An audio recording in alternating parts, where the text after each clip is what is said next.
Hello everyone. सो today आज हम करेंगे seventh lecture of economics.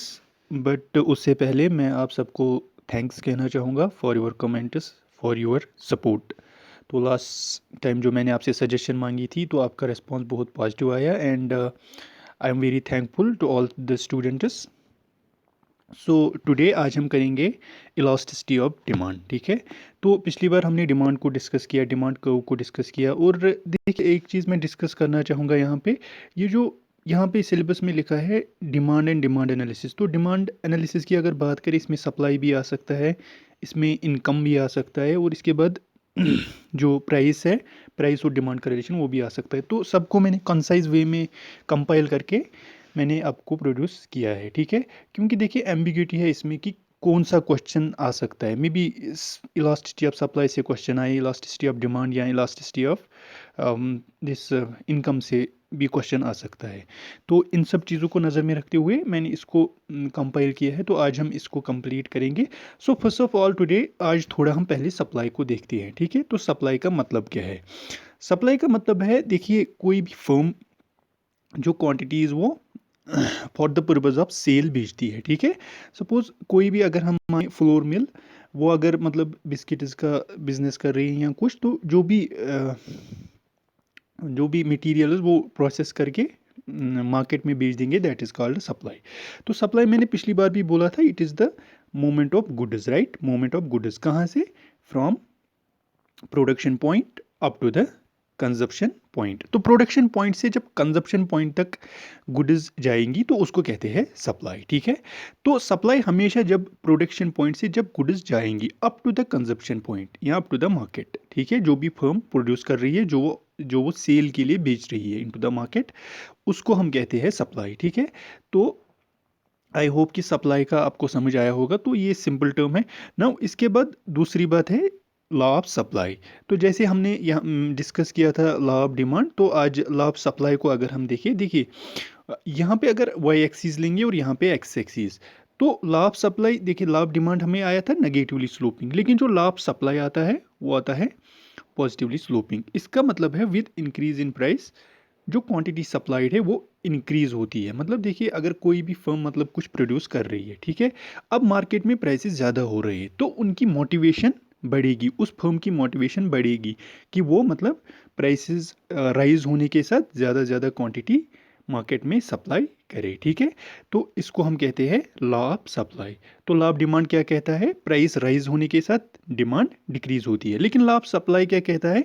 Price rise होने के साथ सप्लाई भी इंक्रीज कर रहा है।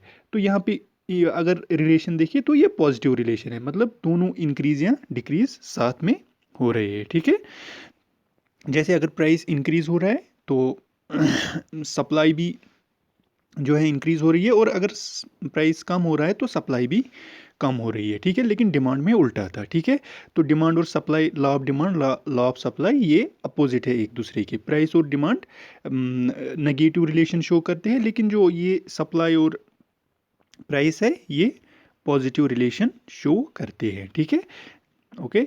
तो जैसे यहाँ पे लिख लीजिए, ये थी हमारी demand curve, law of demand. ठीक है, क्वांटिटी डिमांडेड डिक्रीज हो रहा था विद इंक्रीज इन प्राइस, तो ये है लॉ ऑफ सप्लाई। ठीक है, with increase in price firm की मोटिवेशन बढ़ती है कि वो ज़्यादा से ज़्यादा क्वांटिटी मार्केट में बेचे। ठीक है, तो इसको हम कहते हैं लॉ ऑफ सप्लाई। अब ये सप्लाई जो है किन चीज़ों पे डिपेंड करती है उसको हम थोड़ा सा देखते हैं। फैक्टर्स देखिए, जैसे फैक्टर्स हमेशा होते हैं जिन चीज़ों पे ये डिपेंड करता है। ठीक है, तो यहाँ भी देखिए, यहाँ पे भी अगर आप प्राइस मानोगे और यहाँ से सप्लाई, यहाँ हम क्वान्टिटी सप्लाइड मान रहे हैं जो फर्म प्रोड्यूस कर रही है। ठीक है, तो ये जो सप्लाई है it is important from the firms point of view, या प्रोड्यूसर जो है उसके लिए क्वांटिटी सप्लाइड इंपॉर्टेंट रहती है, और डिमांड कंज्यूमर के लिए इंपॉर्टेंट रहती है। ठीक है, तो अगर प्राइस की अब यहाँ पे बात करें तो फिर से वही दो variables, quantity supplied and price. तो क्वांटिटी सप्लाइड किस पे डिपेंड करेगा? प्राइस पे। ठीक है, प्राइस राइज होगा, ज़्यादा क्वांटिटी सप्लाई होगी। तो अब अगर हम फिर से यहाँ पे जैसे आप लीजिए यहाँ पे this is the Y axis and this is X axis, तो ये मान लीजिए आप कोई मतलब सप्लाई कर्व है। ठीक है, यहाँ से टाइम क्वांटिटी सप्लाइड, और यहाँ से प्राइस, ठीक है, प्राइस। तो विद राइज इन प्राइस क्या हो रहा है, क्वांटिटी सप्लाइड इंक्रीज हो रही है, ठीक है। सो टुडे नाउ इसको फैक्टर्स क्या क्या है जिन पे ये क्वांटिटी सप्लाई डिपेंड करती है। फर्स्ट ऑफ ऑल देखिए, अगर प्राइसेस राइज हो रहे हैं तो फर्म की मोटिवेशन बढ़ती है कि वो ज़्यादा से ज़्यादा ये जो है यूनिट्स वो प्रोड्यूस करे, ठीक है। लेकिन अगर हम अब यहाँ पे जैसे देखें, देखिए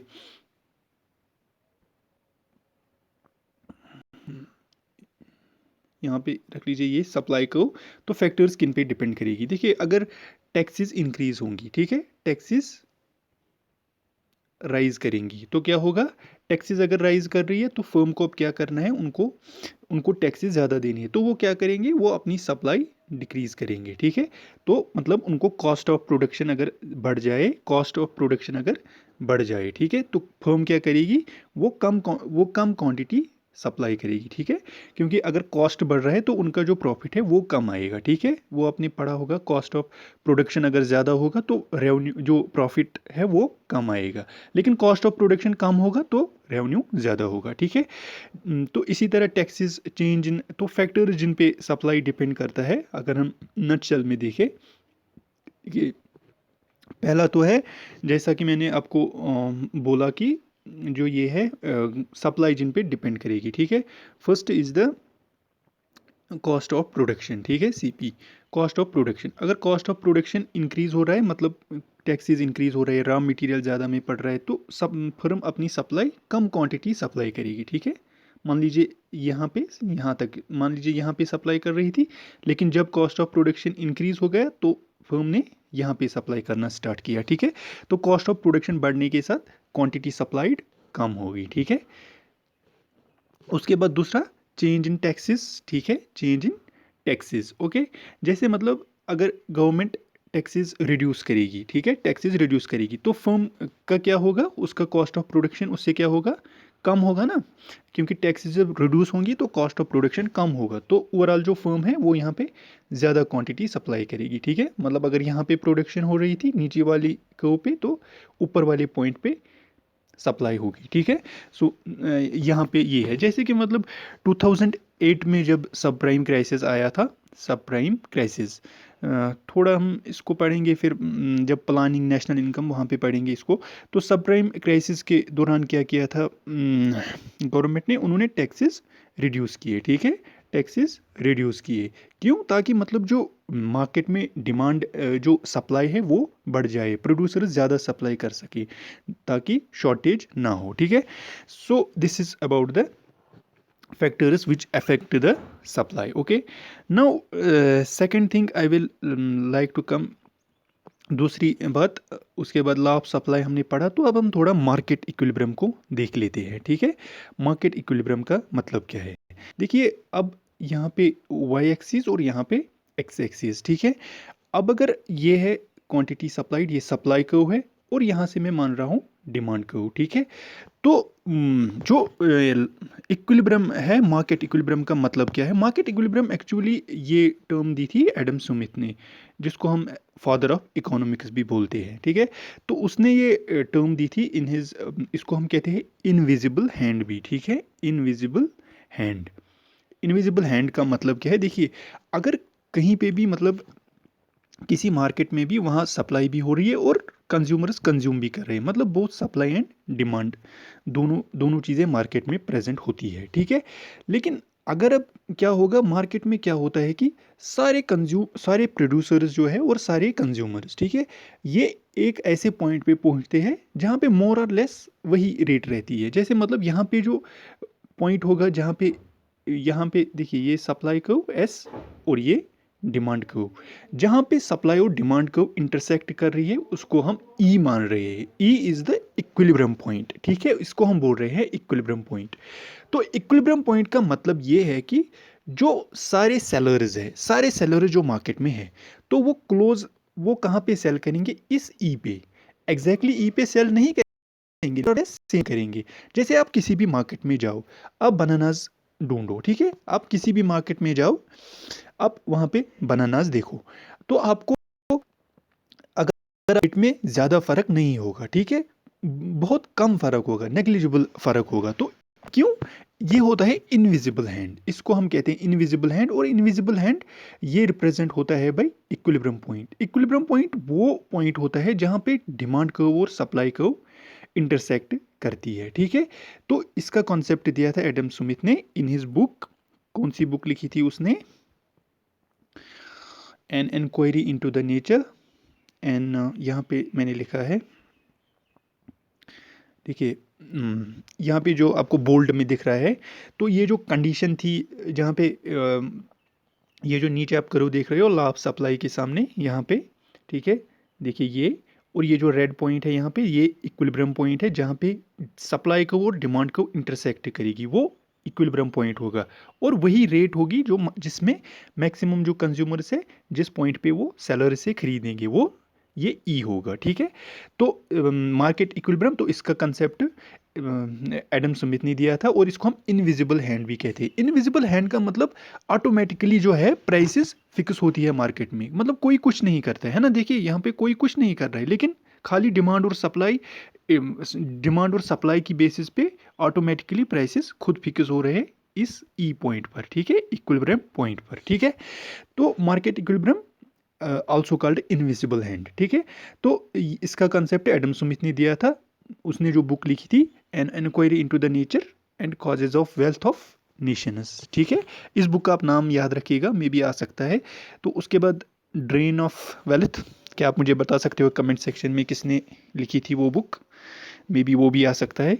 तो उसके बाद देखिए ये हुआ इक्विलिब्रियम पॉइंट। अब मैं थोड़ा इक्विलिब्रियम पॉइंट को और आपको अच्छे से, और एक इसमें थोड़ा कॉन्सेप्ट आता है, जैसे ये देख लीजिए वाई एक्सिस और ये एक्स एक्सिस, ये है हमारी सप्लाई कर्व और ये है हमारी डिमांड कर्व, और ये है हमारा इक्विलिब्रियम पॉइंट, ठीक है।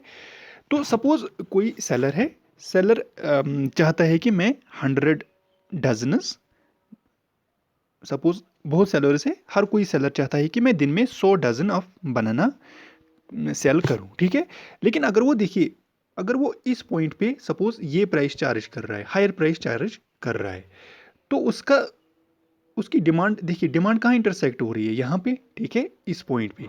लेकिन सप्लाई कहाँ हो जा रही है? यहाँ। तो ये जो है ये अनसोल्ड रहेगा, ठीक है, मतलब उससे कोई खरीदेगा नहीं, ठीक है। ये गैप जो है यहाँ पे, दिस, ये स्टॉक उसके पास पड़ा रहेगा, अनसोल्ड रहेगा, क्योंकि देखिए उसकी डिमांड खाली यहाँ तक जा रही है, डिमांड को। तो उसको क्या करना पड़ेगा? वो खुद ही कोशिश करेगा कि वो इक्विलिब्रियम पॉइंट पे आए। कोई उसके पास जाएगा, वो ज़्यादा रेट में दे रहा है, तो कंज्यूमर्स नहीं खरीदेंगे, तो उसका स्टॉक ऐसे ही पड़ा रहेगा शाम को, ठीक है। तो वो खुद ही नीचे जाएगा up to the equilibrium point. और इक्विलिब्रियम पॉइंट पे आने से क्या होगा? यहाँ पे सप्लाई और डिमांड, मतलब उसका पूरा स्टॉक बिक सकता है। इसी तरह जो नीचे सेल कर रहा है, ठीक है, अब उसका देखिए जो नीचे सेल कर रहा है, फिर से यहाँ पे ये कर्व वाई एक्सिस और यहाँ पे एक्स एक्सिस, ठीक है।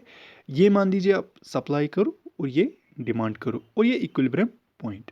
और एक सेलर जो हाई रेट पे बेच रहा है, वो यहाँ तक देखिए उसकी डिमांड खाली यहाँ तक जा रही है, और ये जो रहेगा ये उसका अनसोल्ड रहेगा, पड़ा रहेगा, मतलब उसका सप्लाई ज़्यादा रहेगा और डिमांड उसकी कम है, तो वो 100 डजन्स नहीं सेल कर पाएगा। अब कोई जो है वो, मतलब मान लीजिए इक्विलिब्रियम पॉइंट से नीचे जा रहा है, ठीक है, इक्विलिब्रियम पॉइंट के नीचे सेल कर रहा है। अगर वो इक्विलिब्रियम पॉइंट के नीचे सेल कर रहा है, वो मानिए उसकी डिमांड यहाँ तक है, ठीक है, सॉरी सप्लाई यहाँ तक है, लेकिन उसकी डिमांड यहाँ तक है, मतलब सेलर्स उसके पास बायर्स बहुत ज़्यादा है, लेकिन सप्लाई उसके पास यहाँ पे कम हो जाएगी, है ना। जो नीचे जाएगा उसके पास सप्लाई लिमिटिंग फैक्टर बनेगा, जो ऊपर होगा तो डिमांड लिमिटिंग फैक्टर बनेगी। तो ये क्या करेगा? ये भी जाएगा खुद ही क्लोज टू इक्विलिब्रियम पॉइंट, मतलब ऊपर वाला जो हायर प्राइस पे बेच रहा है वो नीचे आएगा, और जो नीचे बेच रहा है वो ऊपर जाएगा, तो दोनों ऑटोमेटिकली इक्विलिब्रियम पॉइंट पे आएंगे। तो इक्विलिब्रियम पॉइंट पे ही मार्केट प्राइस ऑटोमेटिकली आती है। इसको हम कहते हैं इनविजिबल हैंड या इक्विलिब्रियम पॉइंट, जहाँ पे डिमांड और ये जो सप्लाई है वो सेम रहती है और मार्केट प्राइसेस ऑटोमेटिकली फिक्स होते हैं, ठीक है। नाउ सेकंड थिंग, यहाँ पे आप दूसरी को भी देख सकते हो, यह है सप्लाई को, ठीक है। With rise in price, firm ज़्यादा ज़्यादा क्वांटिटी प्रोड्यूस कर रही है, मोटिवेशन बढ़ती है कि वो ज़्यादा प्रोड्यूस करे विद राइज प्राइस, ठीक है। तो इसी तरह दूसरा कंसेप्ट भी था थोड़ा, जिसको मैं डिस्कस करना चाहूँगा आपसे। देखिए हमने ये डिस्कस किया था कि पिछली बार मैंने आपको बोला था shift in the demand curve, तो अब shift in the supply curve भी होता है। कैसे होता है, मतलब देखिए, अगर सप्लाई सप्लाई मतलब मार्केट, आप मान लीजिए मानसून, एग्रीकल्चर का, एग्रीकल्चर की एग्जाम्पल पे आप मान लीजिए बारिश अच्छी हो गई, मानसून बहुत अच्छे हुए, तो उससे क्या होगा, ये सप्लाई को शिफ्ट करेगी, ठीक है, जिस तरह डिमांड कर्व ने शिफ्ट किया था, ठीक है। तो ऐसे, ठीक है, तो दिस, ठीक है, this is the supply curve, okay. Now तो इसको कहते हैं हम shift in the supply curve, okay.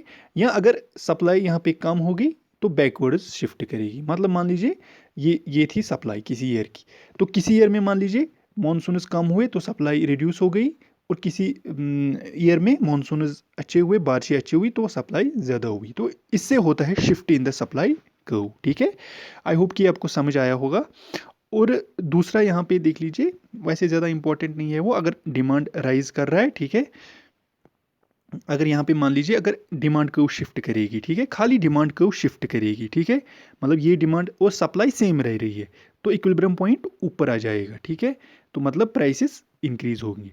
और अगर डिमांड कर्व डाउन जाएगी तो प्राइसेस कम होंगे। इसी तरह अगर सप्लाई करो, देखिए यहाँ पे फिर से, अगर अब सप्लाई करो को हम इंक्रीज, सप्लाई इंक्रीज हो रही है तो प्राइसेस कम होंगे, ठीक है। आप इसको खुद भी देख सकते हैं, सप्लाई करो इंक्रीज करे तो प्राइसेस डाउन हो रहे, और सप्लाई करो अगर पीछे शिफ्ट करेगी, सप्लाई कम होगी, तो प्राइसेस राइज करेंगे। तो ये इक्विलिब्रियम पॉइंट शिफ्ट भी होता है। कैसे शिफ्ट होता है, सप्लाई करो को शिफ्ट करने से या डिमांड करो को शिफ्ट करने से, ठीक है। तो अगर डिमांड को शिफ्ट करेगी, अगर डिमांड ज़्यादा होगी तो प्राइसेस राइज करेंगे, ये यहाँ पे खुद देख सकते हो आप। और अगर देखिए, अगर ये डिमांड को इंक्रीज करेगी, शिफ्ट करेगी, तो इक्विलिब्रियम पॉइंट ऊपर आएगा, मतलब प्राइसेस राइज होंगे with shift in the demand को, अपवर्ड शिफ्ट अगर डिमांड को का होगा। और अगर सप्लाई करो शिफ्ट करेगी, अगर सप्लाई करो ज़्यादा होगी, शिफ्ट ज़्यादा करेगी, तो ये प्राइसेस डिक्रीज होंगी। ज़्यादा सप्लाई होने से, मार्केट में ज़्यादा सप्लाई होने से प्राइसेस जो है वो रिड्यूस होंगे, ठीक है। नाउ इसके बाद हमारा जो आज मेन टॉपिक है that is price elasticity of demand, ठीक है। तो प्राइस इलास्टिसिटी ऑफ डिमांड का मतलब क्या है, देखिए, फर्स्ट ऑफ ऑल यहाँ पे मैं इसको जो मैंने लिखा है, responsiveness change in quantity demanded with change in prices, मतलब अगर percentage change in price, suppose ये मान लीजिए कुछ परसेंटेज चेंज इन, जैसे मैंने परसेंटेज चेंज इन क्यूडी, ठीक है, divided by percentage change in price, ठीक है। क्वांटिटी डिमांडेड, प्राइस को चेंज करने से, देखिए डिपेंडेंट और इंडिपेंडेंट वेरिएबल आपको पता होगा, तो इंडिपेंडेंट वेरिएबल यहाँ पे प्राइस है, ठीक है, इंडिपेंडेंट वेरिएबल प्राइस है, ठीक है। फिर से मैं 1 minute, percentage change in quantity demanded, ठीक है, quantity demanded divided by percentage change in price, okay. इसका मतलब क्या है कि अगर हम प्राइस चेंज कर रहे हैं और उससे क्वांटिटी डिमांडेड पे क्या असर पड़ रहा है, ठीक है। देखिए, यहाँ से आप ध्यान आप रखिएगा, अगर प्राइस चेंज हो रहा है, सपोज आप मान लीजिए हम चेंज इन प्राइस मेजर कर रहे हैं, ना कि प्राइस, ठीक है, चेंज इन प्राइस हम मेजर कर रहे हैं, ठीक है, ये आप याद रखिएगा। हम प्राइस को नहीं मेजर कर रहे हैं, हम चेंज प्राइस में ऊपर नीचे कितना जा रहा है और उससे डिमांड पे क्या फ़र्क पड़ रहा है, ठीक है, उसको हम मेजर कर रहे हैं, तो इसको हम कहते हैं elasticity of demand. Price elasticity of demand का मतलब है जो कितना परसेंट चेंज आया प्राइस में, उससे डिमांड पे क्या असर पड़ेगा, उसको हम कहते हैं प्राइस इलास्टिसिटी ऑफ डिमांड, ठीक है। सपोज यहाँ पे मान लीजिए आप प्राइस में 10% चेंज आया, ठीक है, 10% चेंज आया, और उससे क्वांटिटी डिमांडेड में ज़्यादा चेंज नहीं आया, आप मान लीजिए 5 आया, ठीक है, 5%, तो आप इसको अगर नंबर को निकालोगे, 5 1 ज़र 5, 5 2 ज़र 10, तो 1/2, ठीक है, 1/2 का मतलब है, 1/2 का मतलब आएगा, देखिए, मतलब जैसे 5 चेंज आया इन क्वांटिटी डिमांडेड, और कैसे चेंज आया, विद 10% चेंज इन प्राइस, तो इसका जो वैल्यू आएगा 5/10 is equal to 1/2 is equal to 0.5। तो यहाँ पे जो प्राइस इलास्टिसिटी ऑफ डिमांड है ये हम रिप्रेजेंट करते हैं by E S, small E and यहाँ पे एस लिखते हैं सबस्क्रिप्ट में। तो इसको हम कहते हैं इलास्टिसिटी ऑफ सप्लाई। ठीक है, देखिए कितना चेंज, परसेंटेज कितना चेंज आया प्राइस में 10%, लेकिन उससे जो चेंज आया डिमांड में सिर्फ 5% आया, तो वो आया इलास्टिसिटी ऑफ सप्लाई क्या आया, लेस देन 1। ठीक है, तो ऐसे ही हम ये केसेस देखेंगे एक एक करके। तो पहला केस क्या है, इसके बाद मैं आपको इसको ग्राफिकली भी अभी नीचे समझाता हूँ। ठीक है, तो पहला केस है अगर E ग्रेटर देन 1 होगा। ठीक है, जैसे मान लीजिए पहले मैं ऊपर ये फॉर्मूला लिखता हूँ, ई एस किसके बराबर होता है, percentage change in price divided by percentage change in quantity demanded, मतलब price, sorry it is percentage change in QD. E S होता है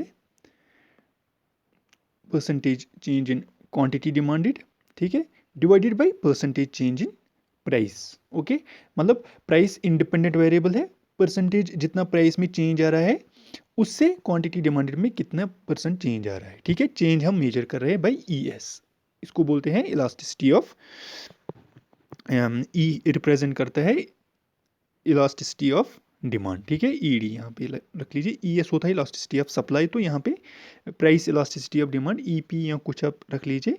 तो E P is equal to price percentage change in quantity demanded divided by percentage change in price. ठीक है, percentage change in Q D by percentage change in price.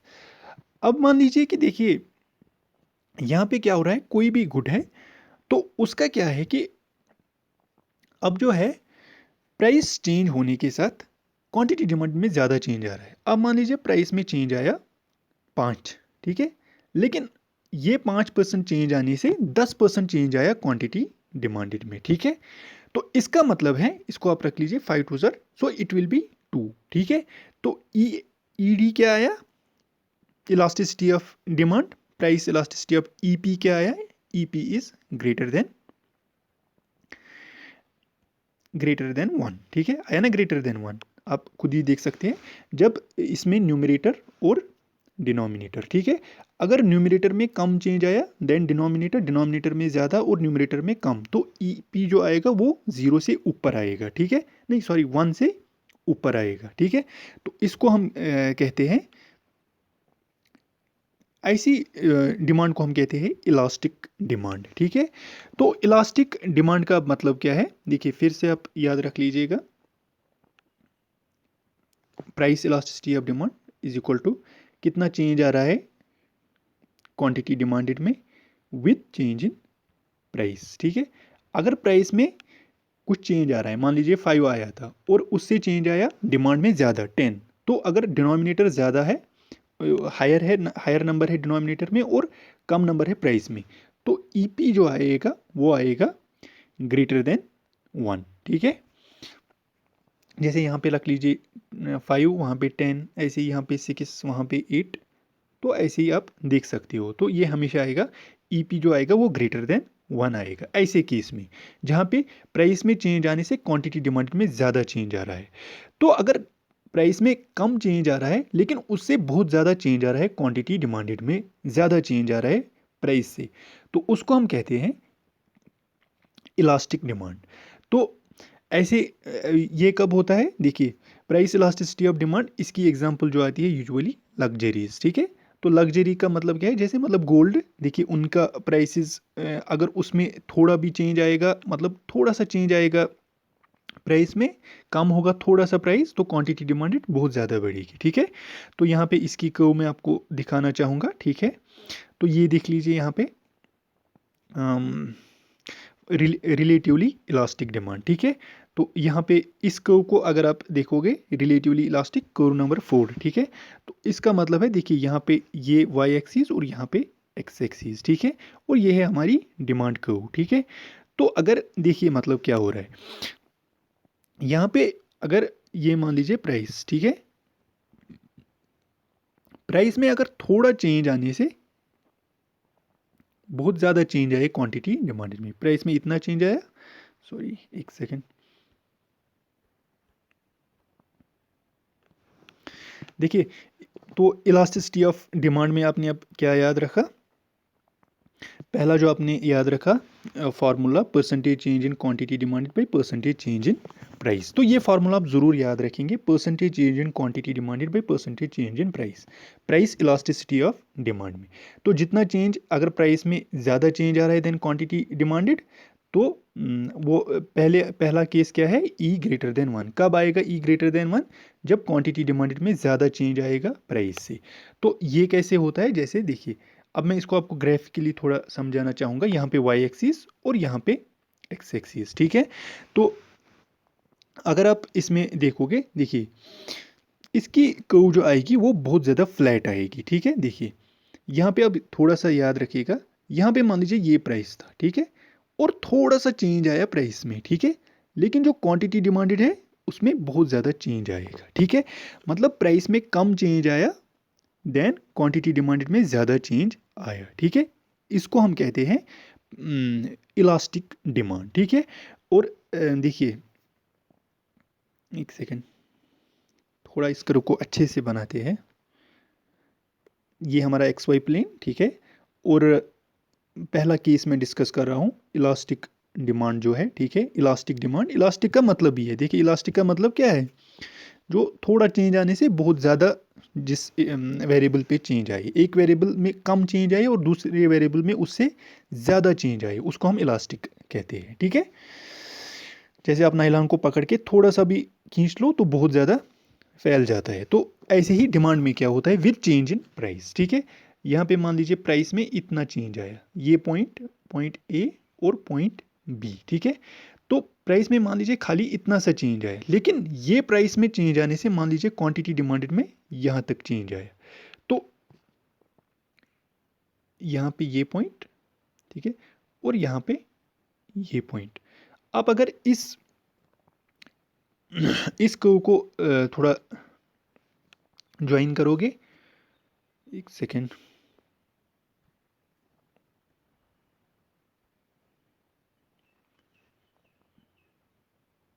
यहाँ पे ये point, okay, यहाँ पे मान लीजिए ये पॉइंट, लेकिन ड्रास्टिक चेंज इन डिमांड आया, ठीक है।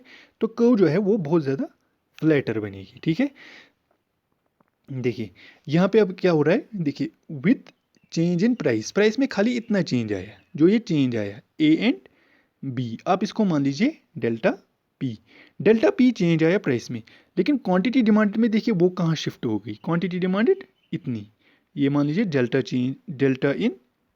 Change in Q D, quantity demand में कितना चेंज आया। तो क्वांटिटी डिमांडेड में बहुत ज़्यादा चेंज आएगा विथ चेंज इन प्राइस, ठीक है। तो प्राइस को चेंज करने से जो क्वांटिटी डिमांडेड में अगर बहुत ज़्यादा चेंज आए देन प्राइस, देखिए प्राइस में थोड़ा सा चेंज आया लेकिन क्वांटिटी डिमांडेड में ज़्यादा चेंज आया, इसको हम कहते हैं इलास्टिक डिमांड, ठीक है। तो इसकी एग्जांपल जो है गोल्ड है, ठीक है। तो गोल्ड का अगर आप खुद भी देख सकते हो, देखिए ये मान लीजिए आप, ये मान लीजिए यहाँ पे प्राइस पहले और थोड़ा सा डिक्रीज हुआ, लेकिन क्वांटिटी डिमांडेड देखिए ज़्यादा इंक्रीज हुई ना, यहाँ पे ये एरिया आप देख लीजिए, ठीक है, कितना हुआ, ज़्यादा चेंज आया ना देन दिस एरिया, इतना एरिया, ठीक है। तो प्राइस में थोड़ा चेंज आने से क्वांटिटी डिमांडेड में बहुत ज़्यादा चेंज आया, तो उसको हम कहते हैं इलास्टिक डिमांड। इलास्टिक डिमांड का मतलब है जब प्राइस में थोड़ा चेंज आने से क्वांटिटी डिमांड में बहुत ज़्यादा चेंज आए, उसको हम कहते हैं इलास्टिक डिमांड। जैसे गोल्ड प्राइसेस थोड़े भी कम हो तो लोग बहुत ज़्यादा बाई करने लगेंगे, तो मतलब डिमांड में बहुत ज़्यादा चेंज आएगी, ठीक है। तो उसके बाद सेकंड केस जो है हमारा, दैट इज़ इनइलास्टिक डिमांड। तो अब इनइलास्टिक डिमांड का मतलब क्या है, देखिए यहाँ पे फिर से वाई एक्सिस और यहाँ पे एक्स एक्सिस, ठीक है। तो उसकी कर्व ज़्यादा फ्लैटर आई थी, ठीक है, फ्लैटर कर्व ज़्यादा बनती है, जितनी कर्व फ्लैटर बनेगी, फ्लैटर द कर्व, उतनी जो है डिमांड इलास्टिक होगी। तो अब इनइलास्टिक डिमांड का मतलब क्या है, देखिए अगर इसमें प्राइस में बहुत लार्ज चेंज भी आई लेकिन क्वांटिटी डिमांड में कम चेंज आता है, ठीक है। तो इनकी डिमांड को थोड़ी ऐसे ऐसे बनती है, ठीक है। ये मान लीजिए change in price delta P, और यहाँ पे क्वांटिटी डिमांड में कितना चेंज आया, कम चेंज आया, ठीक है, खाली इतना चेंज, देखिए ये एरिया क्वांटिटी डिमांड में कम चेंज आया लेकिन प्राइस में ज़्यादा चेंज आया, ठीक है। तो इसको हम कहते हैं इन इलास्टिक डिमांड, ठीक है। यहाँ से प्राइस और यहाँ से क्वांटिटी डिमांडेड मेजर कर रहे हैं, तो प्राइस में चेंज आने से प्राइस में ज़्यादा चेंज आया लेकिन क्वांटिटी डिमांडेड में उससे कम चेंज आया, तो उसको हम कहते हैं इनइलास्टिक डिमांड। अगर आप इसमें देखोगे, इस केस में देखिए, elasticity of price elasticity of demand तो is equal to percentage change in demand divided by percentage change in price. ठीक है, अब परसेंटेज चेंज इन डिमांड कितना आया था पहले? परसेंटेज चेंज इन डिमांड क्या आया था पहले में? तो हमने किया कि प्राइस में कम, डिमांड में ज़्यादा चेंज आया और प्राइस में कम चेंज आया। अब यहाँ पे क्या होगा, डिमांड में कम चेंज आएगा और प्राइस में ज़्यादा चेंज आएगा। सपोज प्राइस में मान लीजिए 10 आया और उससे डिमांड पे ज़्यादा फर्क नहीं पड़ा, खाली 5% चेंज आया। तो इसको अगर आप सॉल्व करोगे तो it is 1/2 which is equal to 0.5। तो इसमें जो ई होगा, ई क्या होगा? Less than 1। तो E greater than 1 elastic demand के लिए। ठीक है, क्यों आएगा? न्यूमरेटर डिनोमिनेटर को याद रखना, percentage change in demand, percentage change in price. अगर डिनोमिनेटर ज़्यादा चेंज दिखा रहा है, डिमांड ज़्यादा चेंज दिखा रही है, तो E greater than 1 elastic demand. जैसे गोल्ड, थोड़ा सा प्राइस भी चेंज हो रहा था तो लोग ज़्यादा बाई करने लगेंगे, थोड़ा सा प्राइस इंक्रीज होगा तो लोग कम बाई करना स्टार्ट करेंगे। इसी तरह इनइलास्टिक डिमांड के लिए, उसके लिए क्या होता है, ईपी क्या होता है? Percentage change in demand by percentage change in price. तो इसमें क्या होता है, ये जो ई आएगा वो लेस देन 1 आएगा। ठीक है, क्योंकि जो डिमांड में कम चेंज आ रहा है और प्राइस में ज़्यादा चेंज आ रहा है। मतलब नीचे देखिए, आप 6 रख लीजिए, ऊपर कुछ क्वांटिटी 4 रख लीजिए, 2 3 तो 2/3 अगेन 0 पॉइंट कुछ आएगा। तो ई, अब आप यहाँ पे जो नट शेल में केसेस बन रहे हैं, ई ग्रेटर देन 1 किसके लिए? इलास्टिक डिमांड के लिए। ठीक है, इलास्टिक डिमांड। तो जैसे हुआ गोल्ड, ठीक है, लग्जरीज के लिए, मतलब थोड़ा सा प्राइस चेंज होने से डिमांड में बहुत ज़्यादा चेंज आएगा। इसी तरह ई लेस देन 1 किन के लिए आएगा? In elastic demand. In elastic का मतलब है प्राइस अगर कम या ज़्यादा हो, प्राइस में ज़्यादा चेंज भी आए और डिमांड में चेंज नहीं आएगा। तो इसमें ज़्यादा जो इनइलास्टिक में एग्जांपल आती है, जैसे फूड। तो फूड तो हम हमारी, मतलब अगर प्राइसेस उसके इंक्रीज डिक्रीज होंगे, हमें लगभग सेम क्वांटिटी चाहिए। ठीक है, तो उसकी डिमांड जो है वो इनइलास्टिक है। वो डिमांड, प्राइस के साथ हम 100 kg राइस नहीं खरीदेंगे, प्राइस अगर कम होगा। तो प्राइस ज़्यादा भी होगा तब भी हमें जितनी क्वांटिटी चाहिए उतनी हम खरीदेंगे। तो इसको कहते हैं इन इलास्टिक डिमांड। तो लग्जरीज पहले में, तो नेसेसिटीज़ जैसे टूथब्रश है, ठीक है, ऐसे ही फूड है, सोप है। ठीक है, तो सोप्स की एग्जांपल ले लो, प्राइस चाहे कितना भी चेंज हो, उस ये मतलब तो नहीं कि आप फिर पूरा का पूरा सोप का दुकान खरीदोगे, है ना। तो जैसे टूथब्रशेस, तो नेसेसिटीज़ किस में आती है? In elastic. उनकी डिमांड इन इलास्टिक रहती है, मतलब नेसेसिटीज़ हमें चाहिए, लेकिन ये तो नहीं है कि उनका प्राइस कम होने से हम उनकी बहुत सारी ज़्यादा क्वांटिटी इंक्रीज़ करेंगे, वैसा तो नहीं होगा। मे बी थोड़ा सा शिफ्ट कर सकते हैं, लेकिन उतना नहीं कर सकते कि प्राइस से ज़्यादा चेंज आए किसमें? डिमांड में। ठीक है, तो ई ग्रेटर देन 1, ई लेस देन 1। तो अगर दूसरी की हम कर्व बनाना चाहिए, जैसे ये, ठीक है, वाई एक्सिस और एक्स एक्सिस। तो अगर मतलब देखिए, यहाँ पे प्राइस में मान लीजिए इतना चेंज आ रहा है, ठीक है, प्राइस में इतना चेंज आ रहा है, लेकिन क्वांटिटी डिमांडेड में कम चेंज आएगा। ठीक है, मान लीजिए इतना खाली। ठीक है, तो इतना चेंज आ रहा है क्वांटिटी डिमांडेड में और इतना चेंज आ रहा है प्राइस में। ठीक है, तो प्राइस में ज़्यादा चेंज आ रहा है और क्वांटिटी डिमांडेड में कम चेंज आ रहा है। ठीक है, एक सेकेंड, यहाँ पे ये, ठीक है, देखिए इस प्राइस पे मान लीजिए हम ये क्वांटिटी कंज्यूम कर रहे हैं। ठीक है, अब मान लीजिए प्राइस यहाँ तक पहुँच गया है। ठीक है, प्राइस में ये चेंज आया है। ठीक है, तो हायर प्राइस पे कम क्वांटिटी तो परचेज करेंगे, लेकिन मान लीजिए अब ये चेंज अगर प्राइस में आया डेल्टा पी, तो हायर प्राइस पे हम कम क्वांटिटी परचेज करेंगे। ठीक है, तो ये मान लीजिए ये एरिया जो है, ये इसको ज्वाइन कर लीजिए। तो देखिए ऐसे ये ज़्यादा कर्व जितनी फ्लैटर बनेगी, फ्लैटर कर्व हमें इलास्टिक डिमांड में बनती थी, तो इन इलास्टिक डिमांड में ज़्यादा फ्लैटर कर्व नहीं बनेगी। ठीक है, ज़्यादा कॉपी पे अच्छा बनता है। तो ये चेंज इन डिमांड इतनी, ये जो एरिया में शेड कर रहा हूँ, ये चेंज इन डिमांड, लेकिन प्राइस में लार्ज चेंज आया। ठीक है, तो कुछ ऐसे कर्व्स आती है, देखिए पहले में ऐसे कर्व आएगी। ठीक है, मतलब इलास्टिक डिमांड, और उसके बाद इन इलास्टिक डिमांड के लिए अगर देखेंगे तो फ्लैटर कर्व आएगी। ठीक है, इस तरह बहुत ज़्यादा फ्लैट कर्व होगी। ठीक है, सॉरी फ्लैट ज़्यादा इसमें होगी, ठीक है। तो ये है इलास्टिसिटी ऑफ डिमांड। तो मे बी आपको ऐसी कुछ कर्व्स दे सकती है, तो जितना मतलब आप इसको वहाँ पे खुद भी देख सकते हो, प्राइस को मेजर करना है वाई एक्सिस से एक्स एक्सिस से, उसमें देखना है कि क्वांटिटी डिमांड में कितना चेंज आ रहा है, ठीक है। तो इस तरह से आप, आई होप कि आपको इलास्टिसिटी ऑफ डिमांड समझ आया होगा। तो कुछ डाउट अगर होगा तो आप मुझे पूछ सकते हो, ठीक है। तो उसके बाद हम अब उसके बाद आता है दूसरा, यूनिटरी इलास्टिक डिमांड। तो यूनिटरी इलास्टिक डिमांड का आप अब खुद ही मतलब समझते हो, percentage change in quantity demanded divided by percentage change in price. अगर इक्वल आएगा, ठीक है, मान लीजिए परसेंटेज चेंज इन प्राइस 10% आया और उससे सेम चेंज क्वांटिटी डिमांडेड में आएगा, तो इसको बोलते हैं यूनिटरी इलास्टिक। तो यहाँ ई क्या होगा, इज इक्वल टू 1, ठीक है।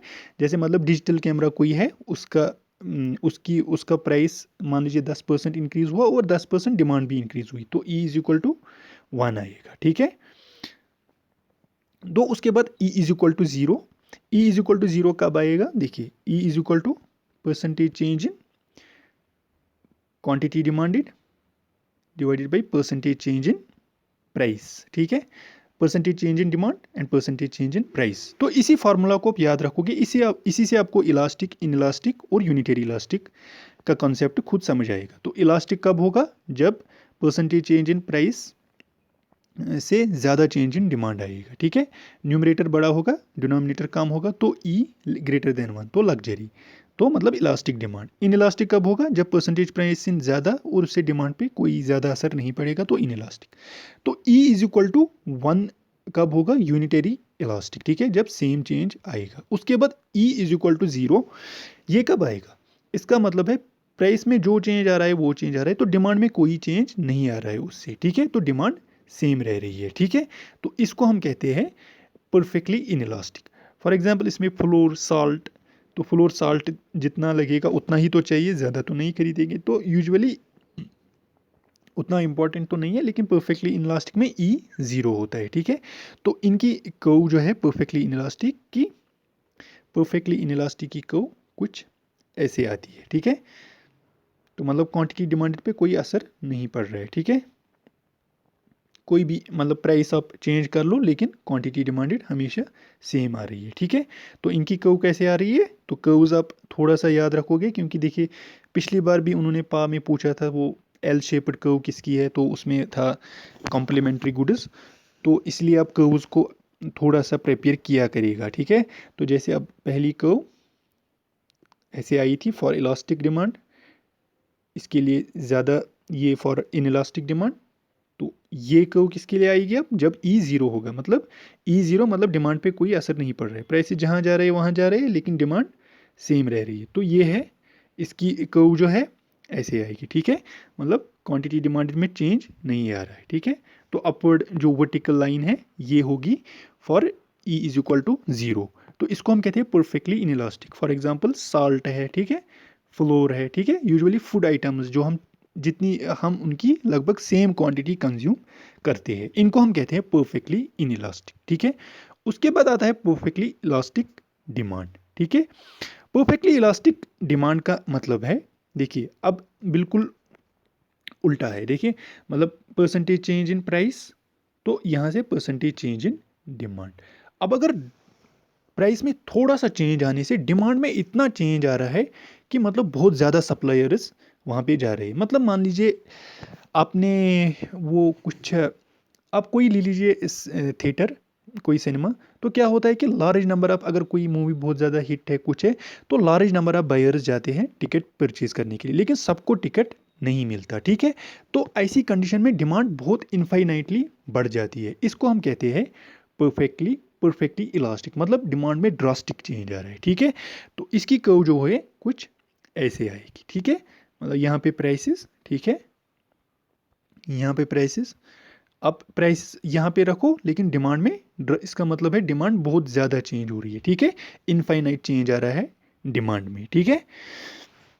तो इनफाइनाइट चेंज, जैसे मैंने आपको सिनेमा के एग्जांपल दे दी, तो ये कर्व्स आप याद रखोगे। यहाँ पे देखिए पहला परफेक्टली इलास्टिक, ठीक है, जो पहली नंबर कर्व 1 परफेक्टली इलास्टिक ऐसे, तो ये परफेक्टली इनइलास्टिक, ठीक है, परफेक्ट नेसेसिटीज़ जैसे साल्ट फ्लोर हुआ, यूनिटरी इलास्टिक मतलब सेम चेंज, परसेंटेज चेंज जितना से जो मैंने डिजिटल कैमरा का कहा था, ठीक है।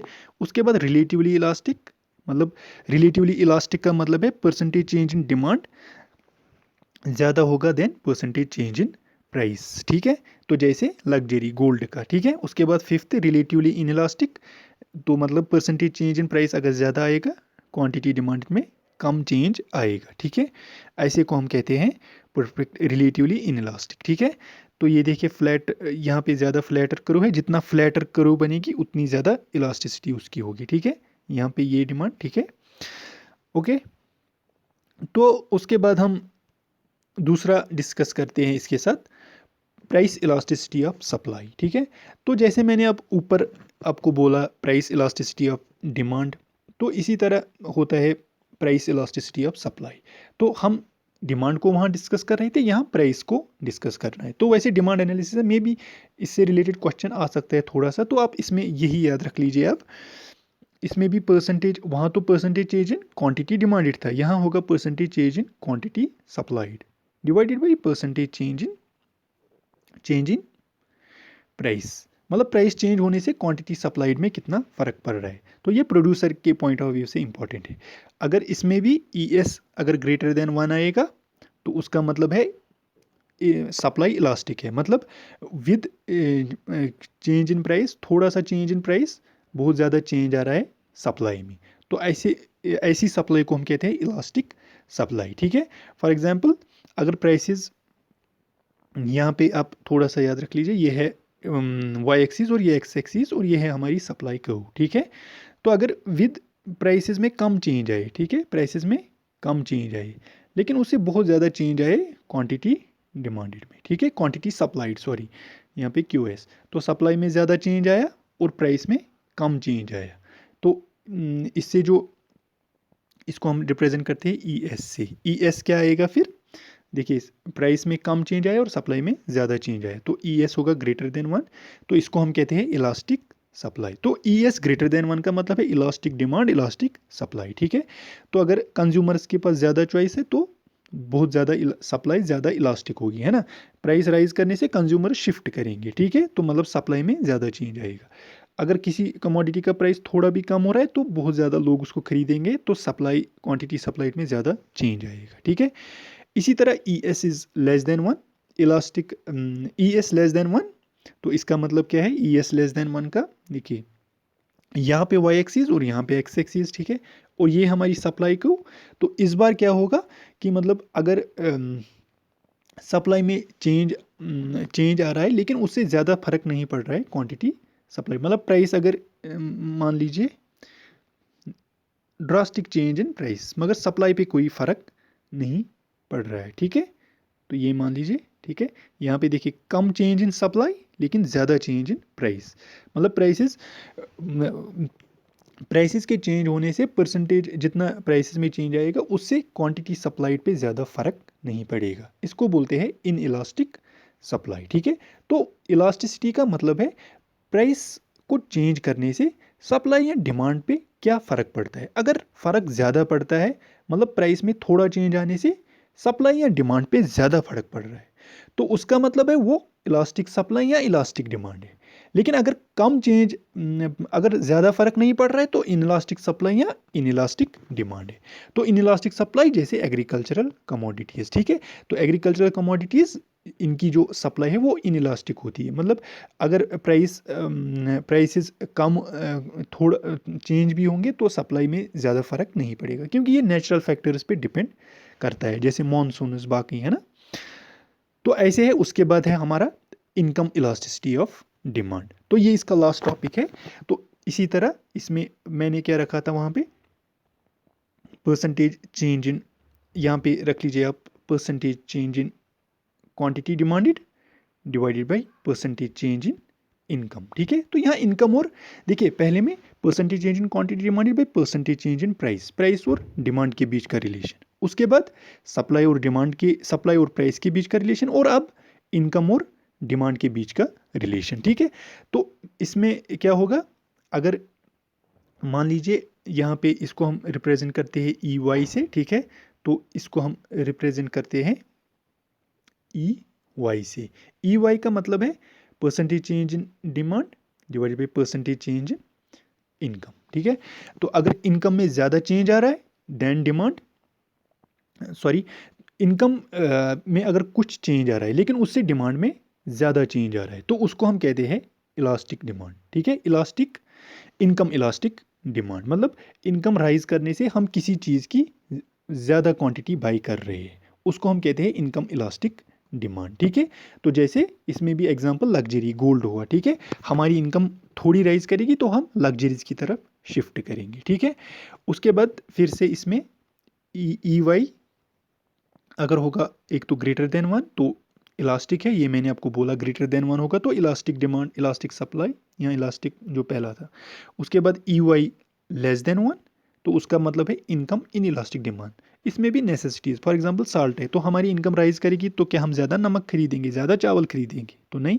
तो नेसेसिटीज़ में जो इनकम इलास्टिसिटी ऑफ डिमांड है वो लेस देन वन रहती है, मतलब अगर इनकम इंक्रीज हो रही है लेकिन डिमांड उतनी इंक्रीज नहीं हो रही है, ठीक है। तो ये न्यूमरेटर और ये डिनोमिनेटर, ठीक है। तो उसके बाद इसमें देखिए थोड़ा सा इम्पोर्टेंट यहाँ पे है, तो ये तो हुआ elasticity of demand, elasticity of supply and elasticity of income, elasticity of demand. I hope कि ये आपको समझ आया होगा। तो यहाँ पे देखिए E Y less than greater than one मतलब इलास्टिक इनकम, इलास्टिक डिमांड, हम ज़्यादा क्वांटिटी किसी की खरीद रहे हैं जब हमारी इनकम इंक्रीज होती है। तो E Y less than one necessities अगर इनकम राइज भी करेगी हम उनकी ज़्यादा क्वांटिटी नहीं खरीदेंगे, फॉर एग्जांपल साल्ट एट्सेट्रा, ठीक है। तो E Y is equal to zero, perfectly income elastic, ठीक है। तो E Y less than zero, E Y greater than zero. तो E Y less than zero किन के लिए होगा, इसका मतलब है देखिए अगर इनकम यहाँ पे डिमांड मतलब इनकम राइज करने से उनकी डिमांड हम कम कर रहे हैं, ठीक है। तो अब ई वाई क्या आएगा, लेस देन जीरो। मान लीजिए यहाँ पे इनकम राइज किया 5% लेकिन उससे जो डिमांड में जो हमने इंक्रीज किया वो हम मान लीजिए पहले हमने बहुत डिक्रीज किया 3/5, तो ये आएगा E Y less than zero, ठीक है। तो इसको हम कहते हैं मतलब हाँ इसकी एग्जांपल है इन्फीरियर गुड्स। तो इन्फीरियर गुड्स पे जैसे हम इनकम कम करते हैं, जब हमारी इनकम बढ़ती है तो हम इन्फीरियर गुड्स कम खरीदते हैं, ठीक है, जैसे black and white TV, okay. तो अब एग्जांपल आती है यहाँ पे गेफिन गुड्स की, ठीक है। तो गेफिन गुड्स का मतलब क्या है और वेबिन गुड्स का, ठीक है। देखिए ज़्यादा इंपॉर्टेंट नहीं है, मे बी इसमें से पूछा जा सकता है, तो सिंपल आप याद रखेंगे। जो गेफिन गुड्स है, देखिए एक इकोनॉमिस्ट थे उनका नाम था रॉबर्ट गेफिन, ठीक है, सर रॉबर्ट गेफिन, ठीक है, इंग्लैंड के थे। तो इन्होंने क्या देखा वर्ल्ड वॉर सेकंड में, ये मतलब इनको हैरानी हुई कि इंग्लैंड में क्या था, एक ब्रेड था, ठीक है। यूजुअली लॉ ऑफ डिमांड क्या कहता है कि हम कम क्वांटिटी कंज्यूम करते हैं जब प्राइस राइज करता है और ज़्यादा क्वांटिटी, देखिए ये है ना लॉ ऑफ डिमांड, यूजुअली ऐसे कम प्राइस पे ज़्यादा क्वांटिटी, हाई प्राइस पे कम क्वांटिटी। लेकिन इसने इसका अपोजिट देखा, इसने देखा कि इंग्लैंड में एक ब्रेड थी, उसका क्या है वो लॉ ऑफ डिमांड वायलेट करती है, मतलब उसकी जब प्राइस बढ़ता है तो लोग उसकी ज़्यादा क्वांटिटी खरीदते हैं और जब प्राइस डिक्रीज हो रहा है लोग उसकी कम कम क्वांटिटी खरीद रहे हैं। तो यहाँ पे पॉजिटिव रिलेशन आ रहा था गेफिन गुड्स में। तो गेफिन गुड्स ये एक अनयूजुअल रिलेशन शो करते हैं, मतलब ये लॉ ऑफ डिमांड को वायलेट करते हैं। अब क्यों, इसका रीज़न क्या था, रीज़न ये था कि देखिए क्या था रीज़न ये था कि ये मान लीजिए आप वाई एक्सिस और ये एक्स एक्सिस, ठीक है, और यहाँ पे मान लीजिए ये डिमांड। तो उसने देखा कि वो ब्रेड जो था उसको वहाँ के पुअर पीपल जो है गरीब है वो कंज्यूम करते थे। तो जब उसकी प्राइस राइज कर रही थी वो लोग क्या कर रहे थे, क्योंकि उसकी प्राइस कंटिन्यूसली हाइक हो रही थी तो वो इस पॉइंट पे उसकी ज़्यादा क्वांटिटी बाई कर रहे थे, क्योंकि ताकि मतलब वो ज़्यादा ब्रेड आज ही खरीद सके क्योंकि कल को उसके प्राइसेस और राइज होने वाले हैं, ठीक है। तो वो बाकी गुड्स पे अपनी इनकम कम करके वो ब्रेड खरीदते थे, ठीक है। तो इनको हम कहते हैं गेफिन गुड्स। तो गेफिन गुड्स इंफीरियर गुड्स में आते हैं। तो ये क्या करते हैं, वायलेट करते हैं लॉ ऑफ डिमांड, ठीक है। तो लॉ ऑफ डिमांड वायलेट कौन करते हैं, गेफिन गुड्स। तो सर रॉबर्ट गेफिन ने ब्रेड की एग्जांपल दी मैंने। तो ये क्यों करते, ऐसा क्यों हुआ था, क्योंकि ये अनयूजुअल रिलेशन इसलिए शो करते हैं क्योंकि जो पुअर पीपल है उनके पास जब इस ब्रेड का प्राइस राइज कर रहा था तो दिन ब दिन राइज कर रहा था तो वो ज़्यादा क्वांटिटी इसकी पहले ही बाई करते थे, ठीक है, बाकी ताकि मतलब वो कम से कम खा सके। तो इनको हम कहते हैं गेफिन गुड्स। तो ये देख लीजिए, तो गेफिन गुड्स यहाँ पे देखिए, Giffen goods violating law of demand है ना, तो इनकी डिमांड को अपवर्ड पॉजिटिवली स्लोपिंग आएगी, ठीक है, गेफिन गुड्स की। तो गेफिन गुड्स क्या करते हैं, वायलेट करते हैं लॉ ऑफ डिमांड। और उसके बाद वेबिन गुड्स, वेबिन गुड्स जैसे मैंने यहाँ पे लिखा है एक्सपेंसिव गुड्स। तो वेबिन गुड्स का मतलब क्या है, देखिए ये मान लीजिए आप, ये भी वायलेट करते हैं लॉ ऑफ डिमांड, लेकिन ये ज़्यादा एक्सपेंसिव होते हैं। मतलब जैसे कोई शो ऑफ करना चाहता है, डिज़ाइनर एरोप्लेन्स, डायमंड, ठीक है, प्राइस राइज करने के साथ वो ज़्यादा उसको खरीदते हैं, ठीक है। जैसे एक्टर्स अगर आप देखोगे या कोई और जो होते हैं ये, तो शो ऑफ करने के लिए व्हाट दे डू, दे किसी भी चीज़ का प्राइस राइज करेगा तो शो ऑफ करने के लिए वो उसका ज़्यादा क्वांटिटी बाई करते हैं, तो प्राइस राइज होने के साथ ज़्यादा क्वांटिटी बाई करते हैं। तो वेबिन और गेफिन गुड्स इंफीरियर है और वेबिन गुड्स एक्सपेंसिव है। तो गेफिन और वेबिन गुड्स अमीरी और गरीबी का संगम, इसको हम अमीरी और गरीबी का संगम कह सकते हैं, क्योंकि देखिए दोनों की डिमांड, दोनों लॉ ऑफ डिमांड को वायलेट करते हैं, ठीक है। दोनों का प्राइस राइज करने से क्वांटिटी डिमांडेड कम, क्वांटिटी डिमांडेड ज़्यादा हो रही है, ठीक है। तो this was all about the demand and demand analysis, तो हमने इसको कंप्लीट किया। तो इसके बाद मैं इसके एमसीक्यूज भी लेके आऊँगा। तो इसके बाद हमारा अब नेक्स्ट टॉपिक बचता है, तो कुछ क्वेरीज आई थी रिलेटेड टू सिलेबस। देखिए सिलेबस हमारा कंप्लीट होगा, अच्छे से होगा, और ये टॉपिक जो था काफ़ी बड़ा था, तो इसके बाद ज़्यादा टाइम नहीं लगेगा। और नोट्स भी मैं आपको प्रोवाइड करूँगा बहुत ही कंसाइज और शॉर्ट वे में। आप सिर्फ सपोर्ट कीजिए एंड ये वीडियो पसंद आए इसको शेयर कीजिए, लाइक कीजिए और कमेंट कीजिए, ठीक है। तो जाने से पहले मैं आपके लिए एक क्वेश्चन आपको बताना चाहूँगा। आप मुझे बोलिए, देखिए पिछली बार जब मैंने आपको इंडिफरेंस कर्व पढ़ाया था, इंडिफरेंस कर्व ऐसे आया था नॉर्मल गुड्स के लिए, ठीक है, तो ऐसा आया था परफेक्ट सब्स्टिट्यूट्स के लिए। तो आप मुझे बोलिए स्ट्रेट लाइन क्यों आया था परफेक्ट सब्स्टिट्यूट्स के लिए, और एल शेप्ड आता है फॉर कॉम्प्लीमेंट्री गुड्स।